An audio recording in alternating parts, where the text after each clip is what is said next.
खरं तर आता सध्या भारतीय चित्रपटसृष्टीमध्ये धुरंधर अक्षरशः धुमाकूळ घालत आहे.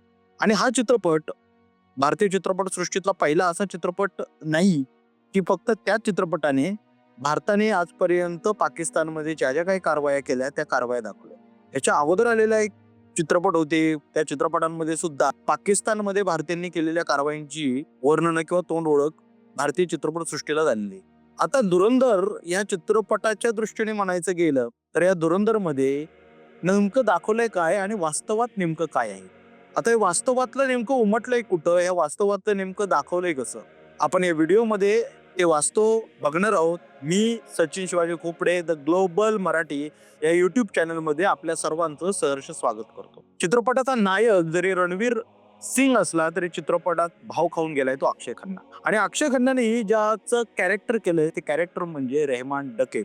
हा रेहमान डकेत याच्या भोवती संपूर्ण चित्रपट फिरत असताना 26/11ची त्याला पार्श्वभूमी दाखवलेली आहे आणि तिथे रणवीर सिंग हा भारतीय गुप्तहेर दाखवलेला आहे. मुळामध्ये प्रोपगंडा चित्रपट बनवण्याचं पीक आलेलं असताना ह्या चित्रपटामध्ये वास्तविक पासून दूर जाण्याचं जे धोरण आहे ते जसं चालत आलेल्या दिग्दर्शकानुसार या दिग्दर्शकांनी सुद्धा नोंदवलेलं आहे. रेहमान बलोचची हत्या इथे भारतीय गुप्तहेराकडून धुरंधर चित्रपटामध्ये दाखवलेली आहे. पण या रेहमान डकेत किंवा रेहमान बलोचची हत्या ही खऱ्या अर्थाने केलेली आहे ती अरशद पप्पू, जो या चित्रपटामध्ये या रेहमान डकेतचा प्रतिस्पर्धी दाखवलाय. मुळामध्ये लियारी या कराचीच्या भागामध्ये जे काही होतं त्या देशाच्या पर्यायाने भारताच्या संघर्षासोबत, सामरिक संघर्षासोबत कसं कनेक्टेड आहे त्याचं उदाहरण आहे. आज चित्रपटावर जवळजवळ 6 इस्लामी देशांनी बंधनं टाकली म्हणजे बॅन केलेलं आहे. त्याचं सगळ्यात महत्वाचं असं कारण पाकिस्तान मधला बलुचिस्तान आणि ह्या बलुचिस्तानाची फुटीरतावादी चळवळ. या बलुचिस्तानाच्या फुटीरतावादी चळवळीने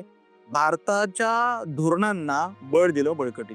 ज्या वेळेला धर्म या एकाच तत्वावर पाकिस्तान स्वतंत्र झाला, भारतापासून वेगळं झाला, केवळ एक धर्म जरी असला तरी या पाकिस्तानची पहिल्यांदा फाळणी झाली. बांगलादेश बंगाली या भाषेच्या तत्वावर वेगळा झाला.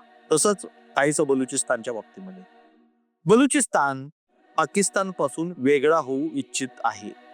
बलुचिस्तानची असलेली स्वतःची नैसर्गिक साधन संपत्ती, बलुचिस्तानची असलेली संस्कृती, सिंध संस्कृती सुद्धा स्वतःला पाकिस्तान पासून वेगळं मानतो. पण या बलुचिस्तानात नाही चळवळ उभी राहिली ज्यांनी पाकिस्तानच्या केंद्रीय सत्तेला वेळोवेळी आव्हाने दिली, वेळोवेळी झुंज दिली आणि पाकिस्तानने सुद्धा आपली 100% ताकद बलुचिस्तानमध्ये लावून त्या चळवळी लढवण्याचा प्रयत्न केला. आणि गँगस्टर्स होते छोटे छोटे, ह्यांनी बलुचिस्तानच्या चळवळीला कुठेतरी बळकटी देण्याचा प्रयत्न केला. संपूर्ण चित्रपटाच्या कॅनव्हासमध्ये अक्षय खन्ना सोबत म्हणजे रेहमान डकेत सोबत हुझैर नावाचं एक कॅरेक्टर फिरत असतं. खरं तर ते दुय्यम दर्जाचं आहे, पण ह्याच कहाणीमध्ये ते प्रथम दर्जाचं आहे. चित्रपटात जसं दाखवलंय की नायक असलेल्या रणवीर सिंह कडून अक्षय खन्ना म्हणजे डकेतचा खून करण्यात आला, डकेतला मारण्यात आला, पण वास्तवात तसं नाहीये. त्या डकेतला मारलं त्या अर्शद पप्पू या दुसऱ्या गँगस्टरने. आणि या अर्शद पप्पूला मारलं ते याच हुझैर बलोचनी. या हुझैर बलोचनी पाकिस्तानमध्ये म्हणजे अफगाणिस्तानमध्ये पण बघा किंवा पाकिस्तानमध्ये बघा फुटबॉल प्रचंड लोकप्रिय आहे.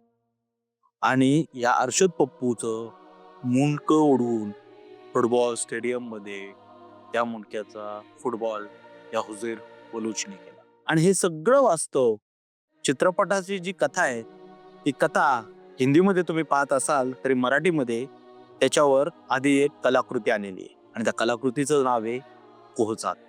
सिद्धहस्त लेखक अभिषेक कुंभार यांच्या लेखणीमधून हे कथानक उत्तम प्रकारे सादर झालेलं आहे. खरं तर मराठी वाचकांना ही पर्वणीच आहे. धुरंधर हिंदीतून प्रोपगंडाच्या भूमिकेतून समजून घ्यायचा का कोहजातच्या भूमिकेतून वास्तव समजून घ्यायचा, हे कोहजात वाचून ठरवा. धन्यवाद. पाहत राहा द ग्लोबल मराठी.